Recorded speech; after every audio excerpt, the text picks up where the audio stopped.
it. The problem is when there is money. Yes. When there's no money, there's no problem. If you have a goal, the future goal, to achieve that future goal, you have to decide, you have to define. You have accumulated the assets, there's going to be a capital gains test. If you plan in advance, yeah, and you are with the right people who are advising you, you plan in advance.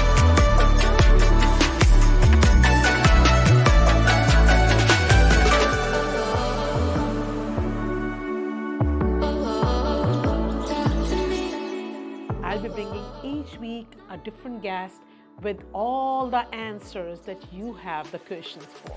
And this way you can come back to my podcast for any questions that come to your mind, and you can focus just on working, as everything else this podcast will provide you. Hi, welcome to Simple Wealth Wisdom Podcast. I'm your host, Gakhar. Each week, I bring simple financial security ideas for successful business owners and professionals like you to help you build and maintain your lifestyle and legacy. As an insurance and investment advisor myself, I work with business owners and self-employed professionals, and I see a lot of you are always looking for tax advice, accounting advice, legal, estate planning, and investment advice. And when I work with you all, I always work with a team of lawyers, accountants, estate planners, and investment advisors. As your trusted advisor, I want to make sure that I bring the best to you. You usually hear everything from me, but now I feel through this podcast, I can bring all those people here who are my support system, and you can hear directly from them. This is the reason I started this podcast, where business owners and self-employed professionals like you can always go and get the ideas and answers to their questions regarding how they can protect and grow their wealth in the most tax-efficient manner. Again, being an insurance and investment advisor, and very specifically working with business owners and self-employed professionals like you, I feel each guest will bring a lot of value to you all. And today, I have Rajesh Chowdhry as my guest. Welcome, Rajesh. Thank you, Sim. Thank you for coming here. Rajesh is a financial and business consultant with over 27 years of experience in the industry. He's a management accountant and certified financial planner as well. His expertise is catering to wealth planning, tax planning, and financial planning for small business owners, for small businesses like the one you have.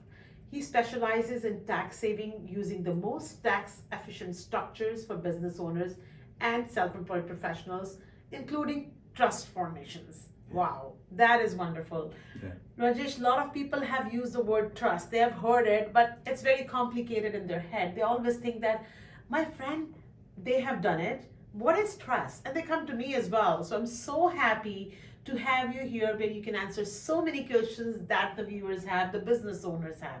So once again, welcome and thank you for coming here. Thank you. Thank you. My first question to you is, Rajesh, what is the role of trust in financial planning? And you can start by telling my viewers, what is trust? What is the role of the trust? Because they've all heard about it and no one knows it very clearly. So let's hear from you now. All right. First of all, my special greetings to all your viewers. And once again, thanking you for inviting me here. Thank you for coming. And I say it's a very, very important topic actually.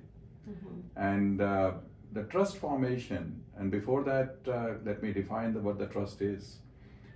Trust is primarily an instrument here all over the world actually, but in Canada, it's a very, very important instrument, part of the wealth structuring as well as estate planning, where you can separate your wealth from yourself, but still you are managing your wealth. And you are defining yourself in your life how your estate will be transferred in the most tax efficient manner. And a lot of tax strategies can be done with the trust itself. A lot of tax deferment is one of the major tool the trust is having. And that's why it becomes very, very important that trust should be part of your financial planning. Even if you are having the business or you're not having any business, but you accumulated the estate, you accumulated your wealth, the trust can be a very, very important role it can play. Let me give you one example and you'll probably understand that. Let's say you amaze your wealth, a significant amount of money is there. Let's say in the form of properties, you have 5, 6, 8, 10 properties you have. Which is very Most normal. Of the normal people are having. Yeah. Right. And once that will be passed, the one very basic rule is it will be called deemed disposition. Yeah. Deemed The disposition. moment today if I die, the properties will be transferred to my kids. Yeah. It will be a deemed disposition. Mhm. CRA will come first and will ask for where is my money. Give Yeah. my money first, Yeah. and after that only you can transfer. Right. And at that time, if unfortunately everything is tied up to the properties Right. and the cash is not available, then the kids will be forced to sell the property. Fire sale. Yeah, fire sale will be there, and at that time maybe market is on the downside and all that, and property will be losing the money, Yeah. right? Whereas if it's there in the trust, the Yeah. properties are there in the trust, it can be deferred. The taxes can be deferred even after when I'm no more there. Wow. So is there any extra cost to create the trust then? Not really extra cost. It's like when you form a company, it's a normal company formation, and just like that for the company returns, you pay to the accountant. Yeah. Same way you pay to the accountant So for there's the no trust also. maintenance costs or anything like that? Just like Any other to maintain the corporation. corporation. Any other Same corporation. thing, same thing. But yes, for the strategies, etc., what the expert is doing and creating, probably you'll be paying upfront cost for the whole strategy of. Of course, and that's something, a professional is working with you, their time Yeah, is worth it, so but that's- it's so much savings for you. Yeah. And I loved how you started talking about it, saying that keeping your control. Yeah. Still, while you're alive, everything is under your control. Yes. And so, do you name the beneficiaries in the trust? Oh yes. So, in your trust, let's yeah. say you have 7, 8 properties in there, Yeah. and till you're alive, you are the main controller of the trust. Because you are the trustee, so you are the controller. You are the one who will decide when and how much to distribute to beneficiaries during your life as a trustee. Okay. You can decide. Even on yearly basis, you can decide how much is to be given to which beneficiary. Oh, wow. You can have so much of flexibility is there. You can have that, and trust is irrevocable. Once the property is transferred to the trust, cannot come back to you. But here is the big thing. You can also be the beneficiary in the trust. Okay, so once you sell it, you can be the beneficiary. Wonderful. You can also be the beneficiary in the trust. So Wow. through that, you are still owning the properties without legally owning the properties. That's a great strategy for those who have money. Yes, When, that's right. The problem is when there is money. Yes. When there's no money, there's no problem. Look, very simple thing is there is always a solution for every problem. Yes. Okay, so if excess is there is a solution. Yeah. All we have to do is get connected to the right person to find the right solution. Absolutely, and I'm so glad that you are with me because these are such technical questions. I've been in the industry for so long, but I also have these questions, and I'm asked these questions a lot of times. So I always feel that bringing a guest like you will definitely add a lot of value. So now that you've used the word financial planning a few times, Rajesh, I would like to ask, why is financial planning very important for any business owner? Actually, business owners, they always know the planning is part of their life. When they're starting business, they plan. The business plan is very important. Whenever any idea is there, Yeah.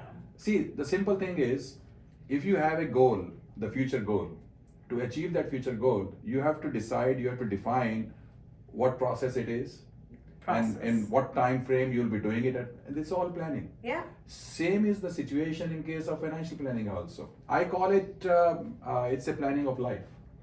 Wow. Okay, so the life journey starts, let's say, from 0 to age 20, we are all learning, educating ourselves, dependent on our parents. Yeah. Okay, from age 20 to age 30, we are simply career oriented, looking for that.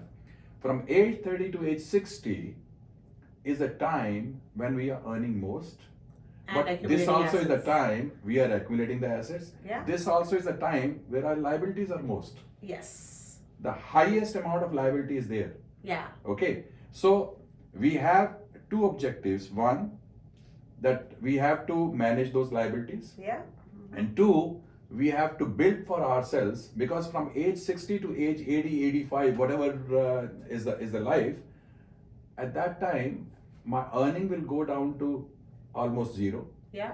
Okay. Whatever I accumulated, I'll be living with that. Yeah. I don't know how long I'll be living, but I'll be living with that. Right. So that need I have to plan during the age 30 to age 60. Wow. So And that's what the financial planning is. wonderful. I love the way, Rajesh, you put it, that from age 30 to 60, you have most liabilities. The Yeah. kids are growing up. Yeah. You're working your hardest. That's the time you're accumulating assets. You're making money. And at the same time, you're planning for your retirement, for those years when you need. So financial planning is very important. Essential part of the life. Thank you for answering that. That's amazing. And now I would like you to tell my viewers, what is the difference between financial planning and wealth planning? So confusing for everyone. So many times they come to me and they say, oh, I have a financial plan already. Why should I have a wealth planning done? Or I know how to invest my money, invest my dollars. I'm on my screen all the day. Why do I need a financial plan? So can you please differentiate a little bit? Actually, wealth plan also is part of the financial planning, but it's a very distinct part. I call it in the financial planning, there are 4 corners. The first corner is, and I'm talking about a person when he's starting young, say age 25, age 30 and all that. The first corner is the emergency funds. Okay. One must have those emergency funds for themselves, because, and then at that time, those funds needs to be fully protected so that nothing can happen to those funds, whether even the funds are earning anything or not. Okay. Okay. 6 months of income, or 6 months of income is Whatever it is. Okay. standard, Okay. but depending on how much of your expenses are, how much is the liability, Yeah. it can be even 1 year, it can be Okay. even 3 months, Okay. depending on the situation. Understandable. Yeah. Okay, your professional advisor will guide you on that. Yeah. Okay, and the now second thing is, at that stage, because the liabilities are most, Yeah. you must have the protections. Yeah. That's very important. Yeah. The protection is what we call the risk management. Risk management. Yeah. Okay, the risk management can be in the form of, if you are having the businesses and business cash flow is there, etc., you can manage the risk yourself, Yeah. or you can forward the risk to the insurance companies and all that. They can manage the risk. Yeah. Absolutely. Okay, Yeah. that's very, very critical, risk Yeah. management. Yeah. And the third thing is growth. Yeah. Because if money is not working for you, then the whole life you'll be working for the money. Wow. Very well said. Very Okay. well said. Yeah. So, how the money works? The compounding is the key. That's wealth planning? That's the wealth planning. That's the wealth planning. That's the Wow. wealth planning. Okay. Compounding is the key. Compounding is And the the key. earlier you are starting, and if money is working for you, and then we combine that with the tax structured wealth planning. Okay. Okay, it's a tax, what we call the tax efficient wealth planning, or Okay. the structure, if it's tax advantage is there Yeah. on the structure, then the wealth planning will be very, very significant. Mm-hmm. Because if the growth is tax deferred, Mm-hmm. then the growth amount will be very, very big, Right. because the compounding will take into effect. Right. Okay, so the time frame and the tax deferred growth, Yeah. okay, these are the 2 key things for the wealth planning. Very good. So what And I the 4th corner is your estate planning. your estate planning. That's the So wealth is to be transferred too. next generation. Yes. So what I understand is that when you have wealth, the way it's growing, Yeah. compounding is Yeah. very important. Yeah. And then when it's growing, taxman is always there. Their share is always there. So tax Correct. planning comes Correct. into that. So wealth planning, tax planning, estate planning, financial planning. Wow. Yes, that's wow, right. Wow. That's Very, right. very good. I love That's it right. the way you put it in such a simple language and so easy for everyone to understand. Yeah. And now that we've talked about financial planning and wealth planning, which you've made it very clear to everyone, Mhm. as a specialist and as a business consultant, which you are, that you do day and night and 24 hours a day, how does insurance play an important role? You talked about it a little bit about risk management, Yeah. but I would like you to shed a little bit more light on that risk management part, how insurance can play a very big role for a business owner and a self-employed professional. Look, I call it in this way: the business owners, even the self-employeds, they manage the risk every day. The business itself is the risk. So they've opted They to. manage that risk, Yeah. right? Now, insurance, the concept of insurance is spreading that risk. This is what I call it. Yeah. Say, for example, let's say maybe age 25, age 30, somewhere in between there, the actuaries are calculating, as per the mortality table, the 5% of people will die. Yeah. Okay, within that group. Yeah. Now, if I become part of that group, what I'm doing, I'm spreading my risk of my life among those 100,000 people. Yeah. Only the 5% people will die. Yeah. But what I'm doing is, I'm paying a little cost, which is the 5% cost. Right. Okay, but my family is getting protected. Yes. So I manage the risk. And nobody knows what's going to happen. Yeah. No. All I did is I spread that risk among 100,000 people. Yeah. Okay, this is what the insurance is. And this insurance plays a very, very vital role, not only in the beginning, when the liabilities are high, Yeah. but at the end, when you want to transfer the estate and the huge tax bill will be there in the estate, to mitigate that tax bill, the insurance can play a very vital role, because all the insurance proceeds are tax free. You don't have to pay any tax on the insurance So what you're saying is that while you're working actively in the business, Yeah. insurance plays a very good role because you're transferring the risk to the insurance company. If something Yes. happens, they will pay a Yeah. lump sum. Yeah. But on the death, if you have accumulated the assets, there's going to be a capital gains tax, because everything, as you use the word deemed disposition of assets, means everything will be considered sold at fair market value at that particular time. Correct.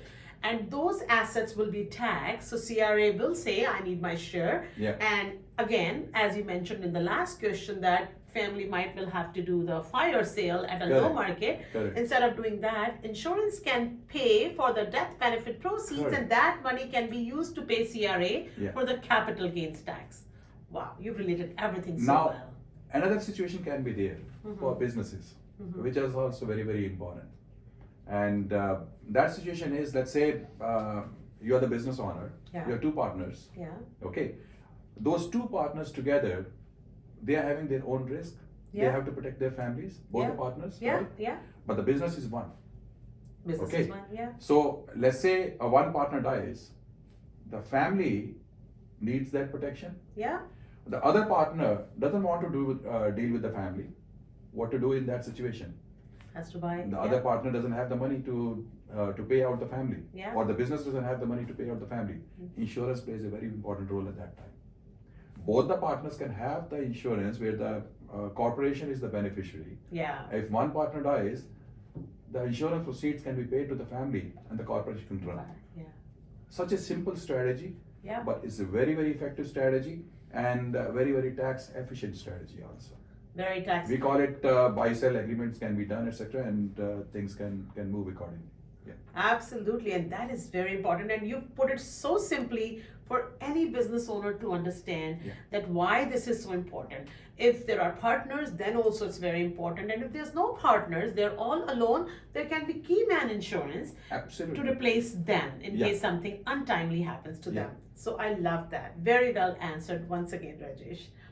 Now, my question comes to proper planning for wealth, proper planning for insurance, and now my owner wants to pass this wealth. They've done everything, wealth planning, insurance planning. Now they want to pass the business to the next generation, where it comes as the tax planning. Because I know that one day we all will die. Whatever we've done all this life will go to the next generation. If there are assets we've not used at all, what is your suggestion on that? Because now I'm going back to my first question, which is trust. Yeah. And you used trust right in the beginning. You explained what the trust is, and I'm sure viewers understand. So now I want you to explain it a little more detail here. Any tips for that when they're transferring it to the next generation, and there's trust here, the tax savings, if you can just make it in an example for everyone to understand. Actually, it's a combination of trust and insurance, etc. Because it's a combination of strategies depending on the person's situation, depending on how much the wealth is. Yeah. The structure can be the trust holding company, different operating company structure combined, or it can be trust alone. Okay. Okay, so depending on the situation, but I'll say that because the tax deferment is the main thing, you'll not have the fire sale as we were talking about earlier, right? And the trust in Canada can be formed for up to 20 years and it can be extended also. 21 years is the life, yeah. Yeah. So it can be extended as well. It can be extended also. Okay. There are ways to do it. And then we can transfer the properties to the trust, Yeah. okay, without triggering any tax liability, even deemed disposition also. So let's go back one step back. Somebody has 5 properties Yeah. in their holding company. Yeah. And now you formed a trust. Mm-hmm. You transferred those properties from holding company to trust. There's Mm-hmm. no tax when you did this transfer? If it's done properly in a proper structure manner, yes. So there will be we can avoid that. Okay, so there's a proper structuring, a consultant, a proper person is needed, and Yeah. that can be done. That's why the planning plays a very important role. If you Okay. plan in advance Yeah. and you are with the right people who are advising you, Mm-hmm. you plan in advance and the trust is formed and the properties, even if the properties are in your name, Right. because sometimes what happens is, let's say, I want to buy a property and part of the property I'll be paying as a down payment, etc., and part of the property I'll be mortgaging. Right. And sometimes you don't find the mortgage, the bankers, they don't give the mortgage to you. Right. What we do is in those situations, the property is in the name of the person. Right. It'll remain in the name of the person, Okay. but the property belongs to the trust, and property protection is there. Right. Even the CRA cannot touch those properties because they are part of the trust. So creditor proofing. It's a creditor proofing also. Mm-hmm. Okay. Even if somebody files a case against you, yes, the property is in your name, but still it's not in your name. We can do that too. So we got both the things. We got the mortgage. Yes, from the banker's point of view, the property is like they're having the mortgage on the property. Right. But anyone else, property is not existent. And when the person dies, When the person dies, a property remains in the trust yeah. and it continues remain in the trust. So tax will be deferred until the property is sold. Okay. And you have, if you have the insurance combined with that, Mhm. then from the insurance proceeds, those tax liabilities can be paid out. Let's go back. I'm very interested in what you said just now. Okay, I'm gonna go back there. The trust, the insurance, that Yeah. insurance is bought corporately or personally, Yeah, whichever way they bought it. yeah, They got the insurance proceeds. yeah, And let's say one of the kids, let's say, you've got 2 kids and the kids say, okay, you know what, we have these properties, I need money, I wanna now sell this property in the trust because they were the beneficiaries. They sold one property. When they sell that property, there will be a capital gains tax needs to be paid, right? So you're saying that when the person died, who was the original trustee, the death benefit that came can be used to pay off that capital gains tax, or am I understanding it wrong? no, let me explain it to you. Yeah, please. What happens is in the trust, when we form the trust, Yeah. Trust becomes the beneficiary in the insurance policy.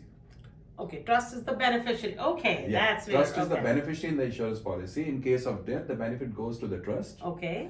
and then those proceeds can be used to pay off. Like even if you can, without even selling, we can do the deemed selling, the trigger, Okay. and we can pay off the tax liability. With that money, the tax liability can be paid off.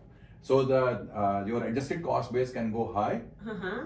Okay, Okay. and the tax liability is no more there. So it can be done at the time of death also. Wow. Or the money can sit in the trust, Yeah. and when the selling comes, at that time tax can be paid. Tax can be paid. Can from be there. paid. And not only that, what we can do is we can bring in the charity factor also in between. Okay. Which is, when you're in your 60s and 70s, a lot of Yeah. people start thinking about, okay, I want to leave something for my Yeah. particular. I remember a particular case where things were done. Like the person wanted to give $250,000 to a particular charity, and what we structured is that his trust was formed, Uh-huh. and all the properties were transferred to the trust. Right. Okay, and what we did, we suggested them to go for a joint last to die policy. Right, life insurance And, in the last to die policy, yeah. where the charity will be the beneficiary. Okay, Okay, right. but the ownership was with the trust. Okay. So the trust paid that $250,000 premium, whatever it Over was. the period of Over the period of Whatever time, years. whatever the years. yeah. But the charity was the beneficiary. Right. Once the charity received that $1 million, that tax receipt came to the trust. Right. And at that time, that instead of $250 million tax receipt was used to pay off the tax liabilities, because that was used as 75% that goes into the for the tax write-off and all. So the charity, insurance, the trust combination, tax deferment as well as tax payment, both the things were done. Wow, this is called planning. Yeah. That's why we need consultants. That's what you do. Thank you so much. That was awesome. And I think I'm going to have a lot of questions, and I'm sure everyone would want you to come back because there's a lot more to ask. Right. And the way you're putting it so simply is making it very easy to understand. So thank you so much for coming here, Rajesh. It was really nice. Thank you. And this has been very informative and very helpful session for everyone. And that was another episode of the Simple Wealth Wisdom podcast. Please let us know in the comments below what you like the most about this podcast. And if there's anything else you want to see or ask, and I'll make sure to bring that to you in our future podcast. Watch for us again next week. Until next time, stay safe. I'm Sim Gakhar. Thank you.